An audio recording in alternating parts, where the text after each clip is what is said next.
శ్రీ కొణిదల పవన్ కళ్యాణ్.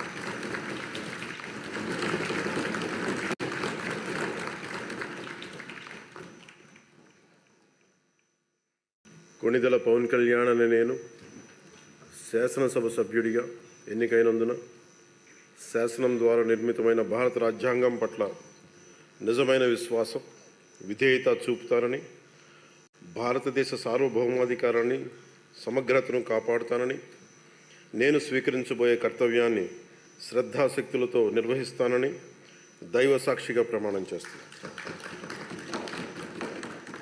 ఆంధ్రప్రదేశ్ శాసనసభ సభ్యుడైన కొణిదల్ పవన్ కళ్యాణ్ అనే నేను సభా నియమాలకు కట్టుబడి ఉంటానని, వాటిని అనుసరిస్తానని, సభా మర్యాదలను పాటిస్తానని, సాంప్రదాయాలను గౌరవిస్తానని దైవ సాక్షిగా ప్రమాణం చేస్తున్నాను.